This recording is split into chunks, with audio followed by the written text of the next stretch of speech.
নমস্কাৰ বন্ধুসকল স্বাগতম জনাইছো মোৰ চেনেল এম অসমলৈ বন্ধুসকল আজি আমি আলোচনা কৰিম আমাৰ ৰেলৱেৰ যি আৰআৰবি এনটিপিসি ফালৰ পৰা আন্ডাৰ গ্ৰেজুৱেট আৰু গ্ৰেজুৱেটৰ পোষ্ট ওলাইছিলে তাৰ বিষয়ে এই ভিডিঅ'ত আলোচনা কৰিম গতিকে আপোনালোকে ভিডিঅ'টো শেষলৈকে চাব আৰু যদি ভাল পায় তেনে লাইক কৰিব কমেন্ট কৰিব শ্বেয়াৰ কৰিব আৰু কোনোবা যদি নতুন আহিছে তেনেহলে চেনেলটো সাবস্ক্ৰাইব কৰিবলৈ নাপাহৰিব গতিকে পলম নকৰি ভিডিঅ'টো আৰম্ভ কৰোঁ বন্ধুসকল আজি আমি প্ৰথমতে আন্ডাৰ গ্ৰেজুৱেট পোষ্টখিনিৰ ওপৰত আলোচনা কৰিম আৰু তাৰ আগতে আমি জানি ল'ব লাগিব এনটিপিসি মানে কি এনটিপিসি হল আমাৰ নন টেকনিক্যাল পপুলাৰ ক্যাটেগৰি মানে যোনখিনি আমাৰ টেকনিক্যাল লাইনৰ নহয় সেইখিনি নন টেকনিক্যাল পোষ্ট হলে আৰআৰবি এনটিপিসিত আৰু সেই পোষ্টখিনি দুটা ভাগত বিভক্ত কৰা হয় আন্ডাৰ গ্ৰেজুৱেট আৰু গ্ৰেজুৱেট লেভেলত আন্ডাৰ গ্ৰেজুৱেট মানে আপোনালোকৰ 12 পাছ আৰু গ্ৰেজুৱেট লেভেলৰ মানে যোনসকলৰ ডিগ্ৰী আছে সেইসকলে এপ্লাই কৰিব পাৰিব কিন্তু ইয়াত এটা কথা আহে যে আন্ডাৰ গ্ৰেজুৱেট আৰু গ্ৰেজুৱেট খিনিৰ মাজত যোনখিনি গ্ৰেজুৱেট আছে সেই হিহতে আমাৰ আন্ডাৰ গ্ৰেজুৱেট পোষ্টতে এপ্লাই কৰিব পাৰে আৰু যেহেতু এবাৰ আমাৰ আৰআৰবি এনটিপিসিৰ ফালৰ পৰা আন্ডাৰ গ্ৰেজুৱেট আৰু গ্ৰেজুৱেটৰ পোষ্ট মুকলি কৰা হৈছে আৰু আমাৰ যি 12 পাছৰ পোষ্ট মুকলি কৰা হৈছিল 3445 টা পোষ্ট আৰু আমাৰ গ্ৰেজুৱেট লেভেলৰ পোষ্ট মুকলি কৰা হৈছে 8113 টা পোষ্ট টোটাল পোষ্ট হৈছে আমাৰ 11564 টা গতিকে আমাৰ যি গ্ৰেজুৱেট লেভেলৰ ষ্টুডেণ্টখিনি আছে হিহতেও এই আন্ডাৰ গ্ৰেজুৱেট লেভেলত এপ্লাই কৰিব আৰু কম্পিটিশনটো বেছি টাফ হ'ব আমাৰ আন্ডাৰ গ্ৰেজুৱেট লেভেলত গতিকে আপোনালোকে ভালদৰে পঢ়ক মই আপোনালোকক শেষলৈকে জনাই দিম ক'ৰ পৰা পঢ়িব কেনেকৈ পঢ়িব আৰু ইয়াৰ সিলেবাসখন কি ভালদৰে আপোনালোকে চাব ভিডিঅ'টো শেষলৈকে প্ৰথমতে আমি জানি লওঁ হওক আন্ডাৰ গ্ৰেজুৱেট লেভেলত কি পোষ্ট ওলাইছিলে আৰু আন্ডাৰ গ্ৰেজুৱেট লেভেলত প্ৰথমতে পোষ্ট ওলাইছিলে আমাৰ কমাৰ্চিয়েল কাম টিকেট ক্লাৰ্ক আৰু ইয়াৰ পোষ্ট আছিলে 2022 টা আৰু ইয়াৰ মেডিকেল ক্যাটেগৰি বিচাৰে সি মেডিকেল ক্যাটেগৰি বি2 বিচাৰে তাৰ পিছত আমাৰ একাউন্ট ক্লাৰ্ক টাইপিষ্ট ইয়াত পোষ্ট ওলাইছিলে 361 টা আৰু ইয়াৰ মেডিকেল ক্যাটেগৰিটো বিচাৰে কি মেডিকেল ক্যাটেগৰি সি2 বিচাৰে আৰু তাৰ পিছত আহিলা আমাৰ জুনিয়ৰ ক্লাৰ্ক কাম টাইপিষ্ট আৰু ইয়াৰ পোষ্ট ওলাইছে 990 টা পোষ্ট আৰু মেডিকেল ক্যাটেগৰি কি বিচাৰে সি2 এই মেডিকেল ক্যাটেগৰিখিনি আপোনালোকে ভালদৰে চাই ল'ব ভালদৰে জনাৰ পিছত আপোনালোকৰ ভিডিঅ'টা বেলেগকৈ বনাই মেডিকেল ক্যাটেগৰি বি2 সি2 কি হয় তাৰ পিছত আপোনালোকৰ যি আমাৰ ট্ৰেইন ক্লাৰ্কত পোষ্ট ওলাইছিলে 72 টা পোষ্ট আৰু ইয়াৰ মেডিকেল ক্যাটেগৰি বিচাৰে সি2 গতিকে আমি এইখিনি পোষ্টত আন্ডাৰ গ্ৰেজুৱেট লেভেলত ওলাইছিলে আৰু ইয়াৰ যি আমাৰ এক্সাম প্যাটাৰ্ন বা প্ৰথমতে জানি লওক ইয়াৰ যি আমাৰ এজ লিমিট এপ্লাই কৰা এজ লিমিট যেহেতু আপোনালোকে বহুতে এতিয়া এপ্লাই কৰিলে আৰু লাষ্ট ডেটটো পাৰ হৈ গ'ল ইয়াৰ এজ লিমিট আছিলে 18 পৰা 33 বছৰ আৰু ইয়াৰ আমাৰ প্ৰথমতে আমি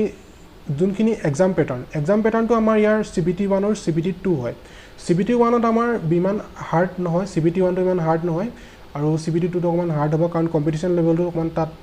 ইয়াৰ CBT1 যোনখিনি ক্লিয়াৰ কৰে সেইখিনিহে CBT2ত মানে এটেন্ড হ'ব পাৰে গতিকে আমাৰ এক্সাম প্যাটাৰ্নটো জানি লওঁ হওক এক্সাম প্যাটাৰ্নটোৰ প্ৰথমতে আমাৰ মেথছত আহে 30 মাৰ্কছৰ ৰিজনিঙত আহে 30 মাৰ্কছৰ আৰু জিএত আহে 40 মাৰ্কছৰ আৰু টোটাল টাইম থাকে আমাৰ 90 মিনিট আৰু আমাৰ যি টোটাল মাৰ্কছ থাকে 100 মাৰ্কছৰ আৰু এই গোটেইখিনি প্ৰসেসটোত আমাৰ হাইয়েষ্ট মাৰ্কটো আহে জিএৰ পৰা গতিকে জিএ খিনি আপোনালোকে ভালদৰে চাব মই এক্সট্ৰাকে সিলেবাস বনাই ৰাখিছো জিএৰ কাৰণে কোনখিনি পঢ়িব ক'ৰ পৰা জিএ খিনি আহে এতিয়া আমি জানো হওক সিলেবাস আৰু সিলেবাসটো আপোনালোকে জানিবলৈ হলে মই আপোনালোকক ভালদৰে দেখুৱাই দিছো গতিকে আমাৰ আন্ডাৰ গ্ৰেজুৱেট লেভেল আৰু গ্ৰেজুৱেট লেভেলৰ সিলেবাসটো একেই হয় গতিকে মই আকৌ পিছত বেলেগকৈ গ্ৰেজুৱেট লেভেলৰ কাৰণে সিলেবাসটো নবনাও আজি আমি জানিম মেথছ আৰু ৰিজনিঙৰ যোনখন সিলেবাস তাৰ বিষয়ে জানিম আৰু ইয়াত আপোনালোকক প্ৰথমতে মই জনালো যে CBT1 কি আহিব CBT1ত আৰু টোটাল মাৰ্ক কিমান থাকে টোটাল টাইম কিমান থাকে এইবিলাক আপোনালোকে জানে গতিকে মই আপোনালোকৰ প্ৰথমতে আহিছো মেথছত আহে আমাৰ নাম্বাৰ সিস্টেম তাৰ পৰা আমাৰ আহে ডেসিমেল তাৰ পৰা আহে আমাৰ ফ্ৰেকশন তাৰ পৰা আহে আমাৰ LCM HCF তাৰ পৰা আহে ৰেশিও প্ৰপৰশন তাৰ পৰা আহে আমাৰ পাৰ্চেন্টেজ তাৰ পৰা মেনচুৰেচন তাৰ পৰা আমাৰ টাইম এণ্ড ওয়াৰ্ক তাৰ পৰা আহে আমাৰ টাইম এণ্ড ডিসটেন্স তাৰ পৰা আহে আমাৰ profit and loss simple interest compound interest elementary algebra geometry trigonometry আৰু এলিমেন্টাৰী ষ্টেটিষ্টিক্স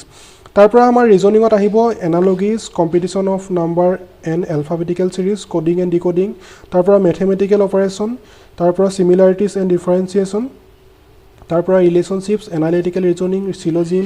জাম্বলিং তাৰ পৰা আমাৰ van diagram puzzle data sufficiency তাৰ পৰা statement conclusion statement causes of action তাৰ পৰা ডিসিজন অফ মেকিং মেপ তাৰ পৰা মেপছত আহিব তাৰ পিছত আমাৰ ইন্টাৰপ্ৰিটেশন অফ গ্ৰুপস তাৰ পিছত আমাৰ ইন্টাৰপ্ৰিটেশন অফ গ্ৰুপস হ'ব আচলতে এটো মোৰ ভুল হৈ আছে ইয়াত যেহেতু এই সিলেবাসখন আপোনালোকে দেখিছে এই সিলেবাসখন বাকীবিলাক এক্সামৰ সৈতে একেই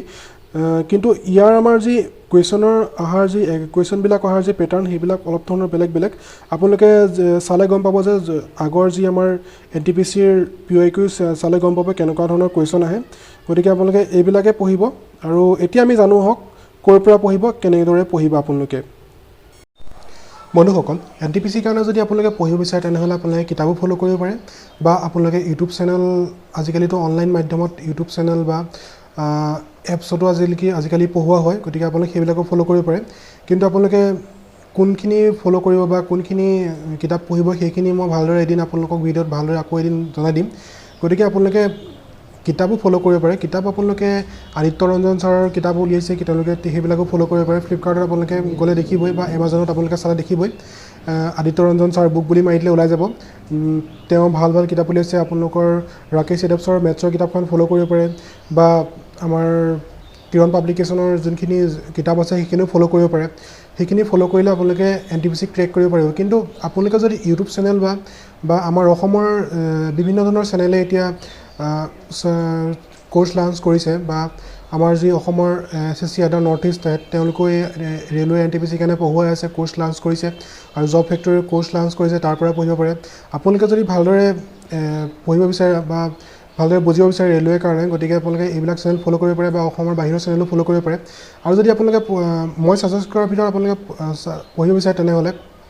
আপোনালোকে ৰ একাডেমি ফ'ল' কৰিব পাৰে ৰ একাডেমি আপোনালোকৰ এপ আছে প্লে ষ্ট'ৰত গৈ পেলাই আপোনালোকে স্ক্ৰীনত দেখিছে মই আপোনালোকক দেখুৱাইছোঁ কেনেধৰণে প্লে ষ্ট'ৰত ওলাব আপোনালোকে গৈ পেলাই তাত ফ'ল' কৰি ইনষ্টল কৰিব ইনষ্টল কৰি পেলাই আপোনালোকে কোৰ্চত গৈ পেলাই কোৰ্চটো বাই কৰিব বেছি প্ৰিচ নহয় আপোনালোকৰ 800 মান টকাৰ পইচাৰ হয় ইমানো আপোনালোকৰ এবছৰ ভেলিডিটি থাকে আৰু ইতিমধ্যে কোৰ্চ বহুখিনি আগবাঢ়িছে আপোনালোকে তাৰ পৰা পঢ়িব পাৰে ৰেলৱেৰ কাৰণে ভালদৰে পঢ়ুৱাই আছে ইতিমধ্যে তেখেতে ADRE কাৰণে এটা ভাল বেটছ মানে পঢ়ুৱালে তাৰো কমনো পৰিছে আপোনালোকে ইউটিউবত চালে গম পাব কিমানখিনি কমন পৰিছে বা নাই পৰা আপোনালোকে জব ফেক্টৰীও ফ'ল' কৰিব পাৰে বা আপোনালোকৰ যি SSC ADRE নৰ্থ ইষ্ট সেয়াও ফ'ল' কৰিব পাৰে নিজৰ ইচ্ছামতে আপোনালোকে ভালদৰে বুজিব পৰা যি শক্তি আছে বা আপোনালোকে যি আপোনালোকৰ নিজৰ ইচ্ছা আছে সেইমতে আপোনালোকে ফ'ল' কৰিব পাৰে মই জাষ্ট আপোনালোকক ছাজেষ্ট কৰিছোঁ যে আপোনালোকে ৰ একাডেমি বা জব ফেক্টৰীক যিকোনো এটা চেনেল আপোনালোকে ফ'ল' কৰিব পাৰে গতিকে ভিডিঅ'টো আজি আছিলে ইমানেই যদি কিবা ভুল দেখিলে তেনেহ'লে আঙুলি দিব কমেণ্ট বক্সত কমেণ্ট কৰিব আৰু যদি ভাল পালে লাইক কৰিব কমেণ্ট কৰিব শ্বেয়াৰ কৰিব তেনেহ'লে ভিডিঅ'টো শেষলৈকে চোৱাৰ বাবে ধন্যবাদ যদি কোনো আহিছে তেনেহ'লে চেনেলটো ছাবস্ক্ৰাইব কৰিব নোৱাৰিব গতিকে আজিলৈ জয় অসম ধন্যবাদ